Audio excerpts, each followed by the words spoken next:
pas membre de l'Union sacrée. Je ne suis pas membre de l'Union sacrée.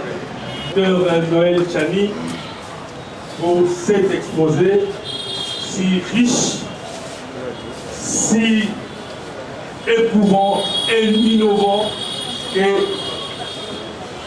je demande encore une fois de plus à l'Assemblée d'applaudir.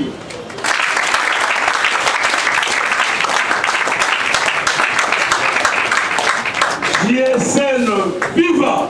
Viva! Viva! Viva! Viva! Fachi Béton, président de la République, deuxième mandat assuré.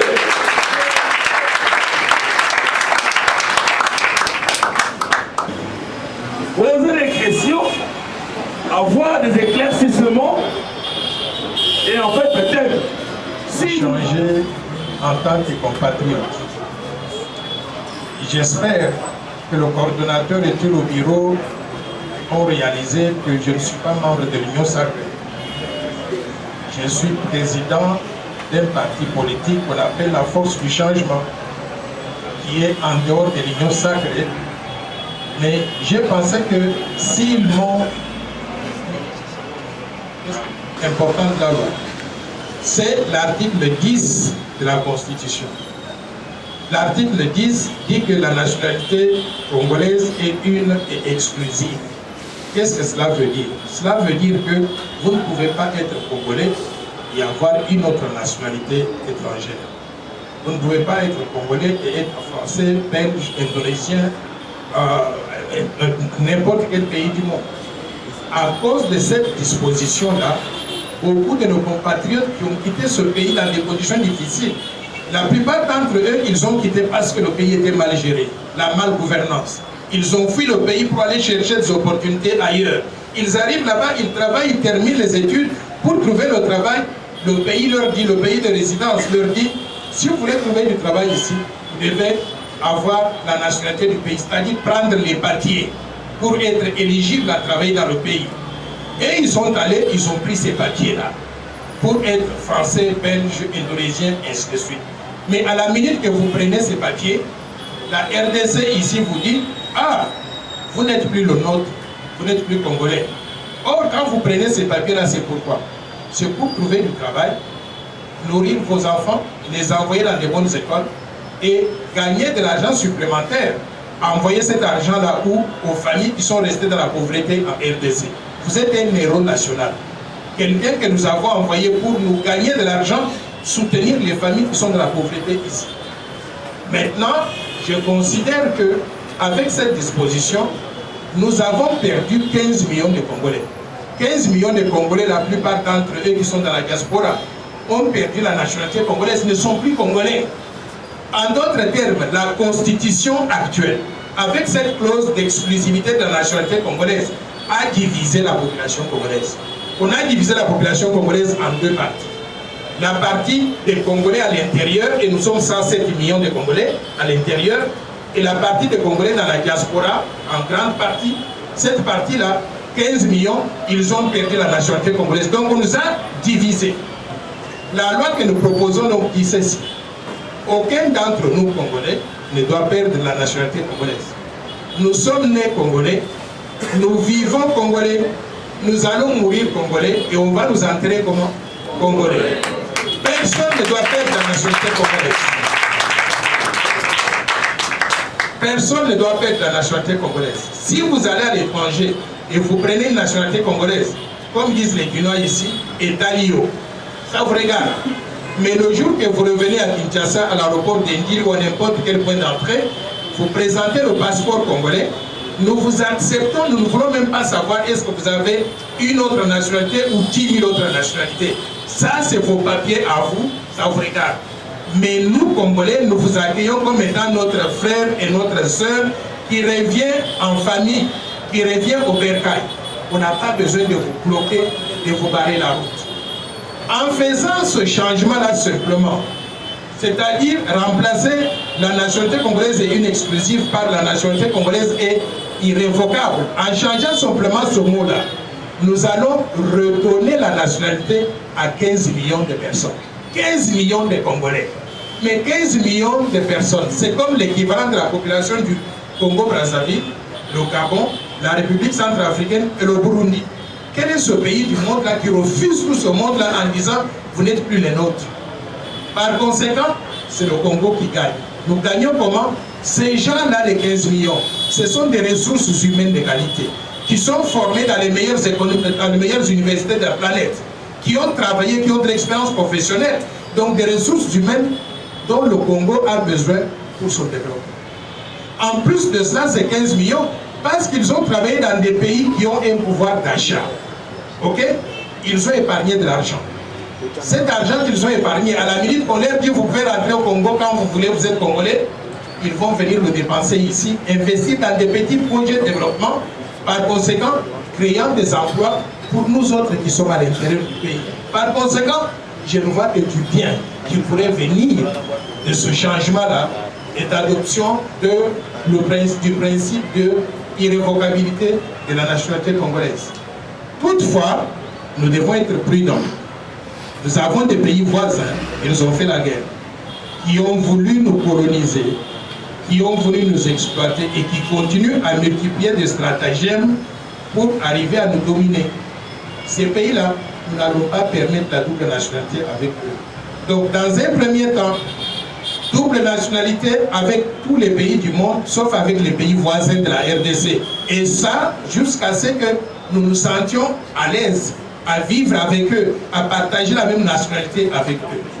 D'où on n'aura pas la double nationalité entre la RDC et le Rwanda, la double nationalité entre la RDC et l'Ouganda et tous les pays voisins.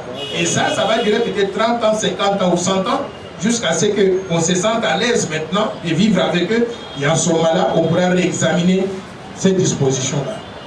Mesdames et messieurs, voilà, grosso modo, l'essentiel de cette proposition de loi. Donc la loi a deux volets. D'un côté, le verrouillage des postes de souveraineté pour nous assurer que nous pourrons accéder à ces postes-là que les Congolais, dont nous sommes sûrs de la loyauté à 100% à l'égard du pays et qu'ils ne pourront pas être dans une situation de conflit d'intérêts, mais d'autre part aussi l'adoption du principe d'irrévocabilité de la nationalité congolaise pour récupérer les 15 millions de Congolais qui sont dans la diaspora, qui ont perdu la nationalité. Voilà les deux éléments. Alors, j'entends beaucoup de personnes dehors là dire beaucoup de choses. La première des choses qui est dite souvent, c'est que la loi là, elle divise. Je viens de vous démontrer tout à l'heure là que la loi ne divise pas. Bien au contraire, elle réunit une population déjà divisée. La deuxième chose, on dit, oh, la loi là c'est une loi raciste, c'est une loi tribale. C'est une loi xénophobe. Mesdames et messieurs, tout ce que j'ai dit jusqu'à présent, est-ce que je vous ai dit de détester les gens qui ne sont pas des Noirs comme nous? Est-ce que nous pouvons dire que les Métis congolais se trouvent dans une tribu et que les autres tribus n'ont pas de Métis? La loi, elle s'applique à tout le monde, elle est impersonnelle. On ne vise pas un individu, on ne vise pas une tribu, on ne vise pas une couleur. La loi s'applique à tous les Congolais sans distinction. Et tout ce que nous voulons, c'est protéger notre pays, la souveraineté nationale, l'intégrité territoriale, comme l'ont fait beaucoup d'autres pays à travers le monde. Voilà grosso modo l'essentiel de la proposition de loi que nous faisons. Vous vous posez la question où est-ce qu'on en est maintenant. La loi se trouve au niveau de l'Assemblée nationale. Elle a été programmée pour débat dans l'agenda de la session de mars 2023. La session va prendre fin, je pense, le 15, mais j'estime qu'il y aura une prolongation de la session parlementaire.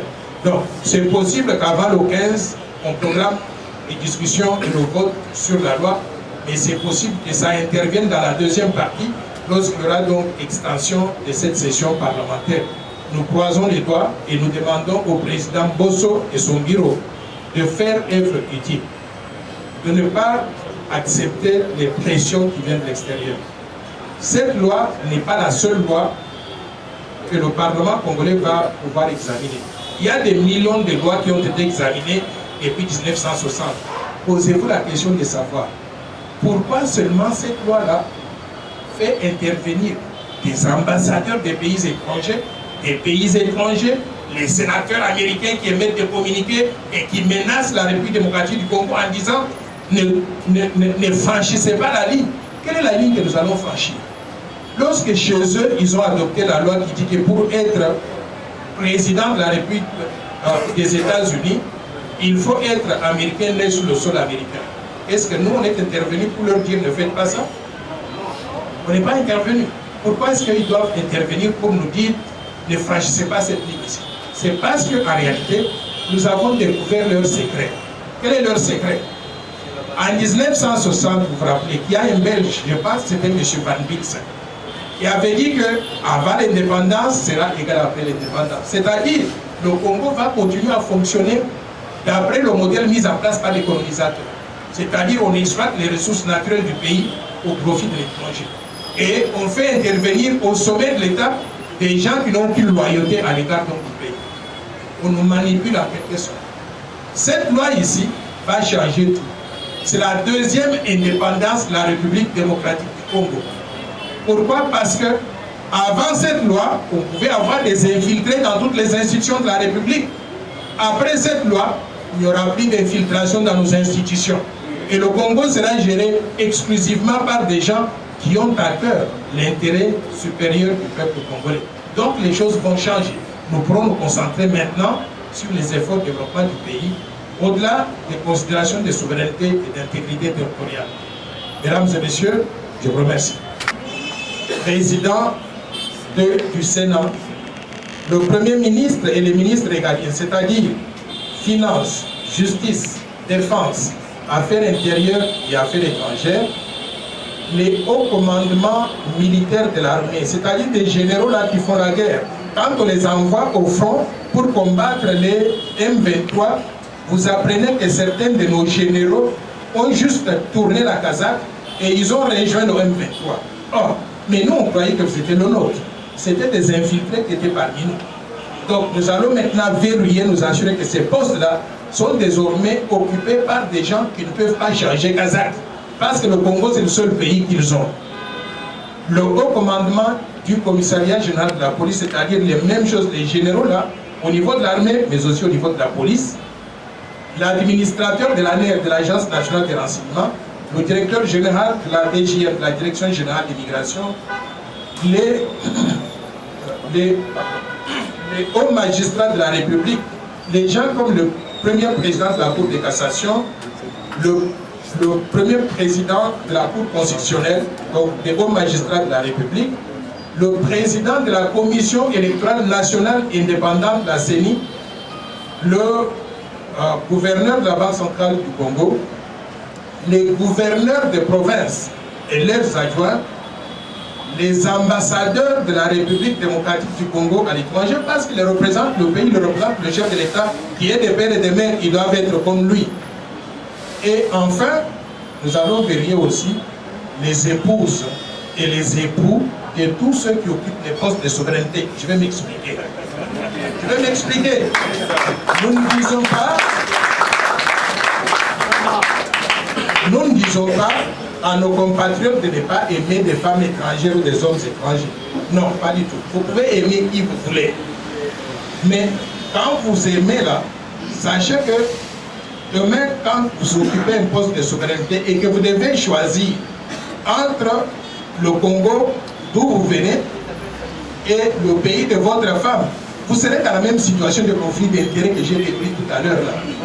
Ce serait malsain pour vous de prendre des décisions contre le pays de votre femme. Ce n'est pas normal, ce n'est pas acceptable.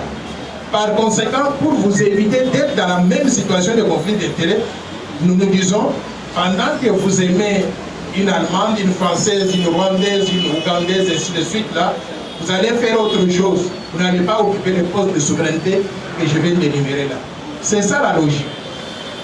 Donc, voilà l'étendue de la loi en ce qui concerne la question d'éligibilité aux fonctions de souveraineté. Et ça, ça touche l'article 72 de la Constitution. Ce que nous proposons, c'est quoi? C'est que cet article-là soit purement et simplement modifié simplement en disant que pour être éligible à ces postes-là, la personne doit remplir les conditions suivantes. Être congolais d'origine, c'est ce que la Constitution dit actuellement, et nous allons ajouter virgule, né de père et de mère congolais d'origine. Ce que nous ajoutons là, ce n'est pas une nouveauté. Ça existait pendant la période de la Deuxième République. Pendant que Mobutu était président de ce pays, la constitution du Zaïre disait la même chose. Pour être éligible à ces postes-là, pour être éligible au poste du président du mouvement populaire de la Révolution, président de la République du Zaïre, il fallait être zaïrois d'origine virgule, né de père et de mère zaïrois. Donc, quand les belligérants sont allés en Afrique du Sud pour écrire la constitution de 2006, ces belligérants, ils ont fait tomber la mention né de père et de mère. Et pourquoi ils l'ont fait? C'est parce que ces belligérants-là ne défendaient pas simplement les intérêts du Congo. Les belligérants étaient lesquels? Le RCD Goma de Azarias Ruberwa, soutenu par qui? Par le Rwanda. Le MLC de Jean-Pierre Bemba, soutenu par l'Ouganda. Et il y avait maintenant lui-même Mzee Laurent Désiré Kabila, soutenu par l'Angola, le Zimbabwe et la Namibie. Par conséquent, notre constitution ne reflète pas simplement ce que nous voulons en tant que peuple congolais. Ça reflète aussi la volonté de ces pays-là, les parrains qui étaient derrière ces mouvements rebelles. Par conséquent, nous voulons purifier notre constitution aujourd'hui en enlevant ces mentions-là qui ont ouvert la boîte de Pandore pour faire entrer dans la bergerie ces enfants-là issus des combinaisons que j'ai décrites tout à l'heure avec les militaires rwandais, ougandais, burundais et les militaires de tous les pays du monde avec les femmes congolaises. Mais, je répète, cela ne doit pas diviser la population congolaise. Nous disons comme tous les autres pays du monde, et je vais mentionner quelques pays du monde qui ont adopté la même disposition, nous disons simplement que pendant que nous nous aimons tous en tant que Congolais, et nous devons rester solidaires, on doit donner des opportunités à tout le monde.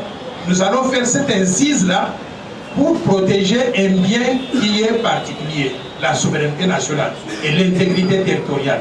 Parce que si l'un de ces enfants qui ont des loyautés partagées arrive à accéder à ces postes importants, il peut mettre à mal la souveraineté nationale et l'intégrité territoriale.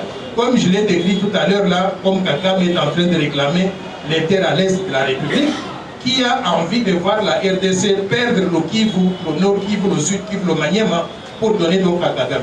C'est pour faire échec à ces idées de balkanisation, d'atteinte à l'intégrité territoriale que nous proposons cette loi.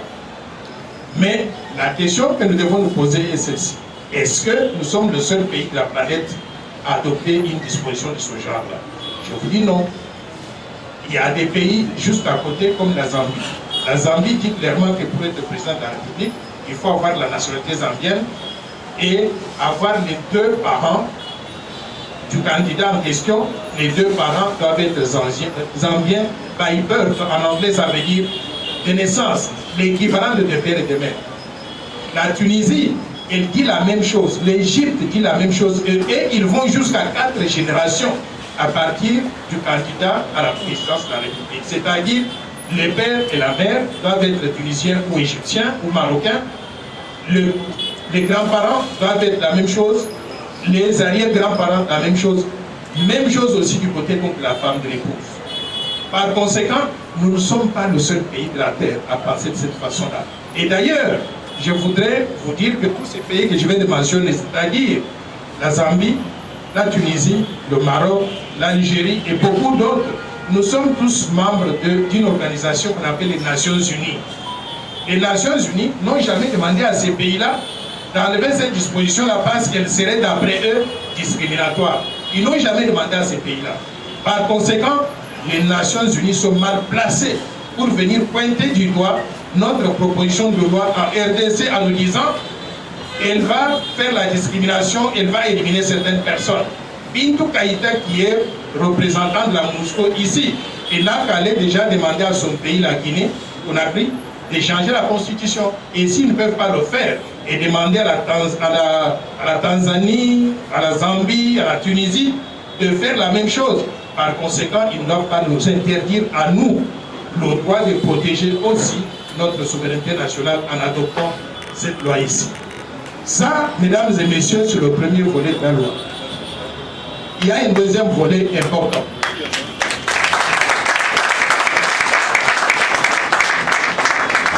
Supposez que ce soit président de la République, s'il a un père rwandais, une mère congolaise, cette personne se trouve dans une situation de conflit d'intérêts. Pourquoi? Parce que s'il est président de la République et qu'il y a un conflit entre la RDC et le Rwanda de son père, il va trancher en faveur de quel pays? Parce qu'il aime beaucoup sa mère congolaise et il aime beaucoup son père aussi rwandais, et nous on ne lui demande pas de ne pas aimer l'un de ses parents. Il doit les aimer de la même façon. Maintenant, pendant qu'il est président de la République démocratique du Congo, il entend qu'il y a un président au Rwanda qu'on appelle Paul Kagame, qui va au Bénin et qui dit que le Rwanda réclame des terres qui se trouvent à l'est de la RDC, c'est-à-dire le sud Kivu, le Maniema et le nord Kivu. Maintenant, nous avons un président dont le père est rwandais. Comment est-ce qu'il va trancher ce conflit-là? Il sera en quelque sorte contrarié, forcé de prendre position entre le pays de sa mère et le pays de son père. Ce n'est pas juste à l'égard de cette personne-là, parce que personne n'aime choisir entre sa mère et son père. Il les aime de la même façon.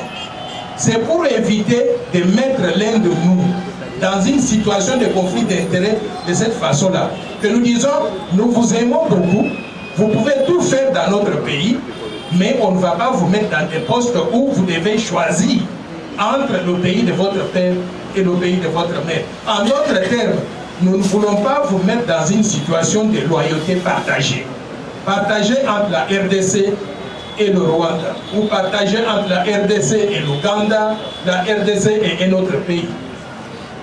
J'ai entendu tout récemment un chanteur congolais qui est allé dans un pays d'Afrique de l'Ouest. Je vais le mentionner parce que c'est un très bon ami à moi, Koffi Olomide. On lui a posé la question sur ses origines. Il a parlé. Et enfin, il a conclu sa présentation à la télévision béninoise en disant « Mon cœur est fondamentalement béninois ». Demandez maintenant à Koffi de choisir entre la RDC et le Bénin en cas de conflit. Il est contrarié. Et nous ne voulons pas le placer dans une situation comme ça. C'est ça qui a motivé la conception de la loi Tiani de père et de mère, qui dit simplement que nous donnons l'occasion à tout le monde, à tous les Congolais, et tout le monde a droit dans notre pays. Mais pour éviter de placer certains d'entre nous dans des situations de conflit d'intérêts, et pour éviter de placer certains d'entre nous dans des situations où ils ont des loyautés partagées entre la RDC et un pays étranger, nous allons réserver les postes suivants exclusivement aux Congolais d'origine, virgule, nés de père et de mère congolais d'origine. Pas qu'on n'aime pas les autres, mais simplement parce que nous voulons que notre pays soit dans des mains sûres qui ne peuvent pas le trahir. Même si on sait que dans la pratique, on peut trouver des gens qui sont des Congolais de père et de mère qui peuvent trahir. S'ils trahissent, nous les amenons devant la barre. On va les juger, on va les condamner. L'état de droit va s'appliquer à eux. Quels sont ces postes-là que nous voulons réserver exclusivement aux Congolais d'origine nés de père et de mère? Nous avons énuméré quelques-uns. La liste n'est pas exhaustive. Il y a une deuxième question rapidement. Trois questions. Il y a plus de questions pour lui, ça va. Docteur Noël, en quelques mots, vous avez été reçu ici par les jeunes, la jeunesse de et vous avez expliqué votre projet de loi. Qu'est-ce que vous avez retenu après avoir... Bien compris. Donc, je voudrais exprimer ma gratitude